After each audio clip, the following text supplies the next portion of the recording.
Hello मेरे fifth class के खूबसूरत बच्चों, कैसे हो आप लोग। 2 दिन के बाद मिल रहा हूँ बेटा मैं, क्योंकि नेटवर्क की प्रॉब्लम थी इसीलिए मैंने आपकी कोई वीडियो नहीं डाली। तो बेटा आज इस वीडियो में मैं थोड़ा सा लेंथी रखूंगा ताकि आपको आगे कम से कम थोड़ा सा याद करवा दूं और आपको मजा आ जाएगा बेटा। सच में बोल रहा हूँ, ऐसे नहीं देखना कि वीडियो ज्यादा लंबी हो गई तो आपको मजा नहीं आने वाला, आप बोर हो जाओगे, ऐसा कुछ भी नहीं है। बहुत इंटरेस्टिंग बातें हैं इस चैप्टर में जो आपको मैं बता दूंगा और आपको बहुत ज्यादा मजा आने वाला है, गारंटी से बोल रहा हूँ बेटा। और जो बच्चे अभी वीडियोस फर्स्ट टाइम देख रहे हैं वो पहले लास्ट वाली वीडियोस को ध्यान से देख लो, 1 या 2 या 3 जितनी भी बनी हुई हैं, फिर इस वीडियो पे आना, क्योंकि आपको बहुत सारी चीजें समझ में आ जाएंगी, क्योंकि बहुत जरूरी है कि अगर आप पिछला देख लो। ठीक है बेटा, चलो स्टार्ट करते हैं ज्यादा टाइम ना वेस्ट करते हुए। तो आज का जो हमारा टॉपिक है वो है रिब्स। तो रिब्स की आप डायग्राम देख सकते हो, इस तरह से आपका रिब्स होता है और आप इसको फील भी कर सकते हो। अगर आपने फील करना है बेटा तब आप क्या करो, एक लंबी सी सांस ले लो। चलो लंबी सी सांस लो, बिल्कुल सही बात है। लंबी सी सांस लेने के बाद इसको सांस को भी होल्ड करके रखना है और अपने हाथ से अपनी चेस्ट के ऊपर हाथ लगा करके फील करना है कि आपको इस तरह की कुछ जो बोन्स की जो स्ट्रक्चर आपको फील हो रही है। अगर हो रही है इसका मतलब आपके अंदर भी ये रिब केज है। तो इस वाले पूरे स्ट्रक्चर को क्या बोलते हैं, रिब केज बोलते हैं बेटा। और ये रिब केज क्या काम करता है, ये आपके लंग्स को प्रोटेक्ट करके रखता है। लंग्स मतलब आपके फेफड़े जो सांस लेने में हेल्प करते हैं, और जो आपका हार्ट होता है वो भी आपका प्रोटेक्टेड होता है। तो इस तरह से आपका देखो कुछ इसोफेगस भी आपकी इस रिब केज के द्वारा प्रोटेक्टेड होती है। इसोफेगस मतलब जो फूड पाइप होती है। तो रिब केज का बहुत ज्यादा इंपॉर्टेंट रोल है आपकी लाइफ में। ये आपको चेस्ट पे स्ट्रेंथ देता है। अगर आप गिरते हो तो आपका जो रिब केज है आपको प्रोटेक्ट करता है, आपको ये चोट नहीं लगने देता। आपके अंदर वाले जितने भी फेफड़े हैं, कितने फेफड़े हैं, अरे मैंने कहा कितने फेफड़े हैं, 2 फेफड़े होते हैं बेटा। किसी के 5-6 हैं तो कमेंट करके बता देना कि सर मेरे तो 5-6 फेफड़े हैं। ठीक है बेटा, तो सभी के 2 फेफड़े होते हैं, 2 लंग्स होते हैं, तो उनको प्रोटेक्ट करता है। अगर आपके पास ये रिब केज ना हो, अगर आप गिर जाओ तो आपके ऑर्गन पर चोट आ सकती है। ठीक है जी, तो ये स्ट्रेंथ देता है आपको। तो ये रिब केज का मामला था बेटा, आपने ध्यान से पढ़ लेना है। और यहाँ पे एक और चीज लिखी हुई है, विच अटैच टू द बैकबोन, और ये बैकबोन के साथ अटैच हुई होती है। देखो पिछली वाली जो बैकबोन है इसके साथ ये अटैच हुई होती हैं। और कुछ बोन्स और होती हैं जो अटैच्ड, मतलब जो खुद के साथ सेल्फ अटैच्ड नहीं होती, सिर्फ बैकबोन के साथ अटैच्ड होती हैं। उनको हम क्या बोलते हैं, फ्लोटिंग रिब्स बोलते हैं, सॉरी फ्लोटिंग रिब्स बोलते हैं। और कुछ रिब्स होती हैं वो स्टेरनम के साथ जो होती हैं वो अटैच्ड होती हैं, स्टेरनम के साथ अटैच्ड होती हैं। तो उनको हम देखो फ्रंट पे आपका स्टेरनम दिखाया गया है, यहाँ पे आपको देखो फ्रंट पे स्टेरनम दिखाया गया है। तो जितनी रिब्स हैं आपकी वो स्टेरनम के साथ जो होती हैं वो अटैच्ड होती हैं, और जो अटैच्ड नहीं होती, इस स्टेरनम के साथ अटैच्ड नहीं होती, देखो ये आपको कुछ बोन्स मिलेंगी जो अटैच्ड नहीं है, उनको हम क्या बोलेंगे, फ्लोटिंग रिब्स बोलेंगे। तो इतनी आपको नॉलेज यहाँ पर दी गई है। तो आगे आपको देखो क्या है, मेरे को पता है कि 5वीं के बच्चों को बहुत ज्यादा मजा आ रहा है बेटा, आपको मजा आएगा, गारंटी से बोल रहा हूं। और अगर मजा आ रहा है तो बेटा कमेंट में लिख दिया करो कि सर सच में मजा आता है हमें,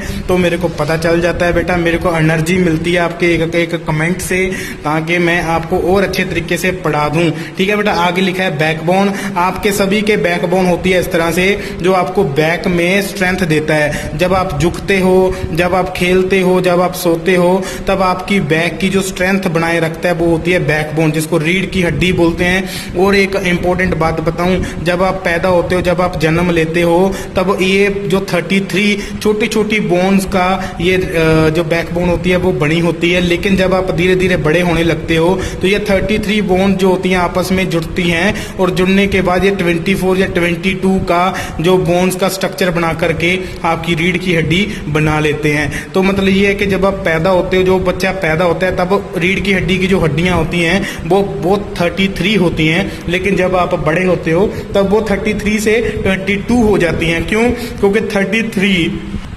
33 जो बोन्स हैं वो आपस में जुड़ने लगती हैं। ठीक है जी, और इसको हम क्या बोलेंगे, वर्टिब्रल कॉलम भी बोल देते हैं। ठीक है बेटा, तो ये आपके लिए इंपॉर्टेंट चीज थी। आगे लिखा हुआ है बेटा लिम्स, तो लिम्स के बारे में पढ़ेंगे। अगर बेटा आपको मजा आ रहा है, मैं फिर से बोल रहा हूं, तो जल्दी से कमेंट छोड़ दो कि सर मजा आ रहा है।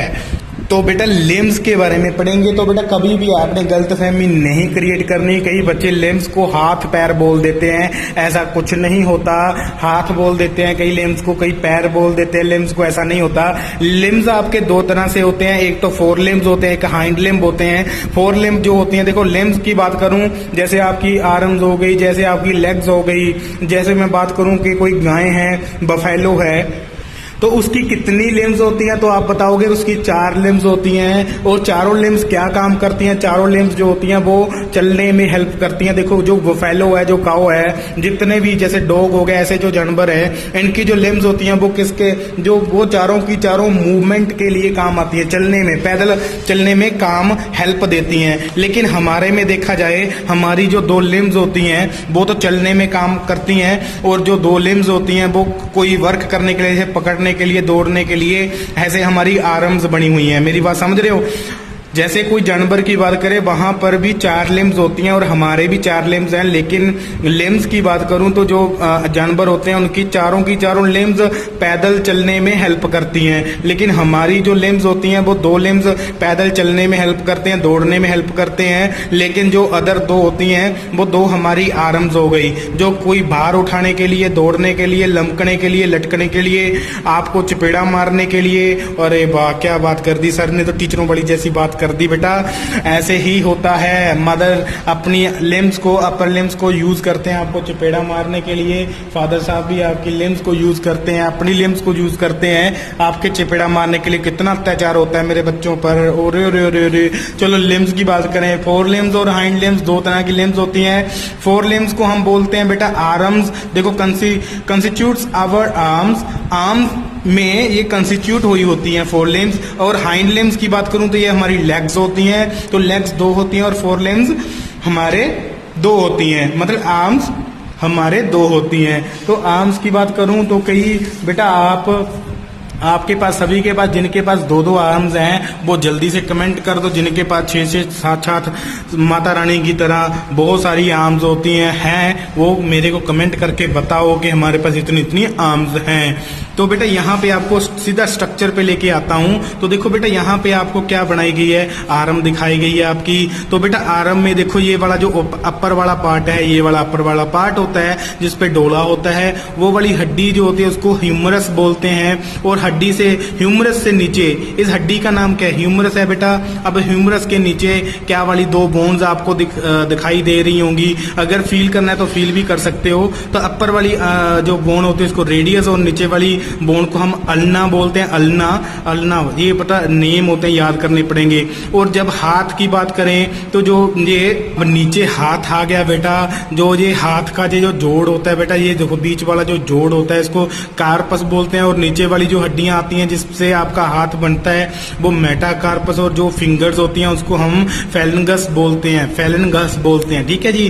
तो ये आपका, और ये पूरी की पूरी आर्म किसके साथ जुड़ी हुई है बेटा? शोल्डर के साथ जुड़ी हुई है। शोल्डर कहाँ पे? आपका रिब केस के पास है। देखो आपको दिखा रहे हैं आधा, तो यहाँ पे आपका शोल्डर है। शोल्डर के साथ ये आपकी पूरी की पूरी आर्म जुड़ी हुई है। तो ये बेटा पूरी आर्म की स्ट्रक्चर थी। अगर लेग की बात करूं तो ये आपकी लेग्स की बात करूं तो बेटा यहाँ पे सेम वही लिखा हुआ जो आपको मैं इधर ड्राइंग में दिखा रहा हूं। तो बेटा जहाँ पे आपको लेग्स की डायग्राम दिख रही होगी, तो लेग्स भी आपकी 2 तरह की, ऐसे ही 2 पार्ट्स होते हैं। एक तो अपर पार्ट होता है, अपर पार्ट में जहाँ पे आप जिसको थाई पार्ट या पट बोलते हो, पट बड़ा पार्ट हो गया।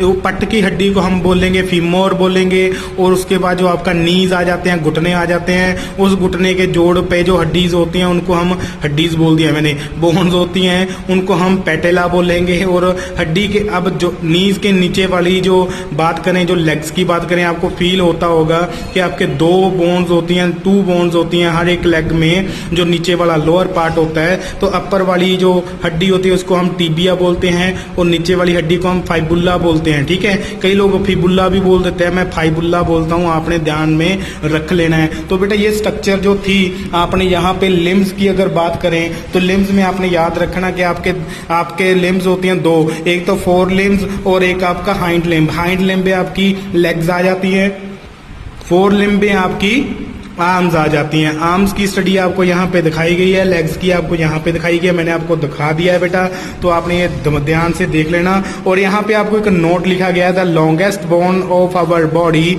Is the thigh bone. जो आपकी बॉडी के अंदर जो सबसे ज्यादा लॉन्ग वाली बोन होती है, हड्डी होती है, उसको थाई बोन बोलते हैं, जहाँ फिर फीमूर बोलते हैं, ये देखो फीमूर बोलते हैं। ये सबसे लंबी हड्डी होती है आपकी पूरी बॉडी में। और जो स्मॉलेस्ट जो आप बोन देखो कि आपकी बॉडी के अंदर सबसे छोटी हड्डी कौन सी है, उसको हम स्टिरप बोलते हैं, which present inside our ears. जो ईयर के अंदर होती है, ठीक है, ईयर में जो आपके कान होते हैं वहां पे आपको एक हड्डी मिलेगी छोटी सी, जिसको स्टिरप बोलते हैं, वो सबसे छोटी है आपकी बॉडी के अंदर। ये आपको जनरल नॉलेज में आ जाता है, ठीक है, कि आपकी बॉडी के अंदर सबसे लंबी हड्डी कौन सी है, वो थाई वाली हड्डी है, थाई वाली जिसको फीमोर बोलते हैं। और जो आपकी अगर मैं बात करूं सबसे छोटी वाली जो कानों में ईयर कानों में जो होती है, उसको स्टिरप बोलते हैं, ठीक है जी। तो ये आप ऐसे ही याद कर सकते हो बेटा इस वीडियो में बस इतना ही करवाऊंगा।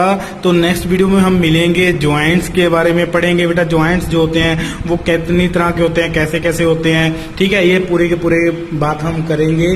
तो स्टूडेंट्स, अगर आपको मेरे साथ पढ़ के मजा आता है बेटा, 5वीं के बच्चों, मेरे खूबसूरत बच्चों, अगर आपको पढ़ के मेरे साथ मजा आता है तो बेटा कमेंट छोड़ दिया करो और पूरी फुल वीडियो को देखा करो, ताकि आपको अच्छे तरीके से नॉलेज आए, क्योंकि आधी नॉलेज डेंजरस हो सकती है। और अगर आपको समझ में आता है बेटा तो आप लाइक, कमेंट और शेयर जरूर कर दो, ठीक है बेटा।